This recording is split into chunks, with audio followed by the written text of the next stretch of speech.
We have an obligation to abide by the law.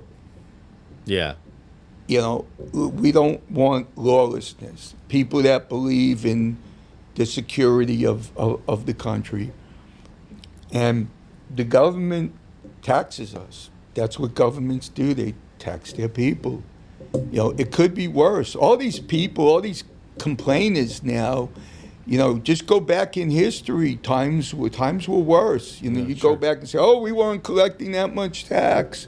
But look at the improvements we've had in medicine and Sure. in just the way of life, you know. Yeah. I mean, there's an argument about whether free enterprise couldn't do a better job of providing that, but it's your not- point is that it's on not net one or the balance, other, like though. life is better now than it was before in a lot of ways. Life is how you make it. One of the things that I realized as I get older and grow up is that I've given away a lot of my own personal power by buying into the conversations. Uh-huh. I was telling Robin earlier today that, you know, I've for decades I've traded like stocks and commodities. I'm a commodities broker and a stock broker by license only. I haven't practiced, but I do trade. And I'm starting to realize that trading was not my game. I adopted society's game. They said, hey, you can make money trading. Oh, that's great. Look at all these people that made money trading. But when I started my practice when I was 25, I didn't know anything. I knew how to do tax returns because I worked for H&R Block for a while, and I did returns while I was going to school. But I started my own accounting practice, my own CPA firm, and I didn't have help from anybody, not from family. I didn't know anybody.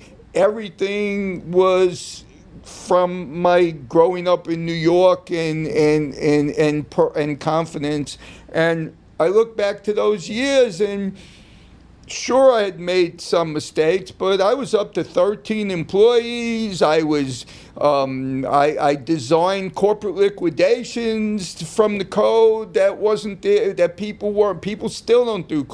If a corporation owes a huge amount of payroll taxes, I can trim it down to just the trust fund, save them the matching of the Social Security, all the interest and all the penalties.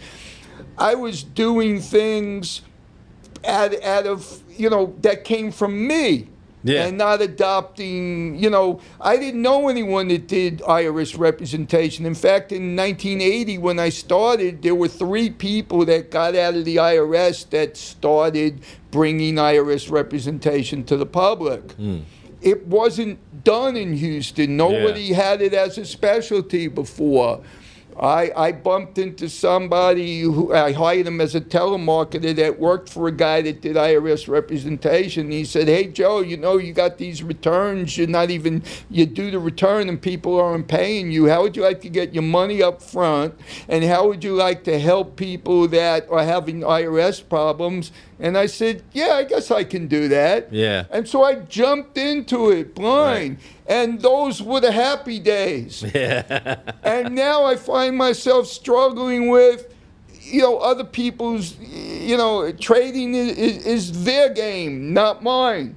I'm having to do, you know, accounting and other things because IRS is you know, people are getting blindsided. I can't wait till it swings back up again, because when the IRS starts levying, and I got to say this, I've talked to a couple of revenue officers I know for like 20, 25 years, and they would always tell me what's going on, and now they're keeping it a big secret. Yeah. I think they're gearing up to really go after people. I see it in the audits. I see it in the collections. Tax gap floating around. They're trying to close the tax gap, and put that with climate control somewhere. Well, no, meaning I guess the No. the meaning being that I think it kind of goes along with what you just said, which is they're gearing up, like they sense that there's a lot of money out there that is escaping our grasp,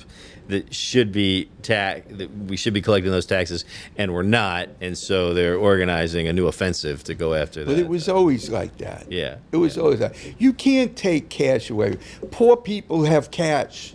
They have a cash stash. We go to what do you call it, currency, and take cash away from people. I remember last year going to the Galleria. I went to pay for my coffee, and they're like, "We don't take cash." And I'm like, "What do you mean you don't take cash?" How do you? I had to pay with a credit card. Yeah.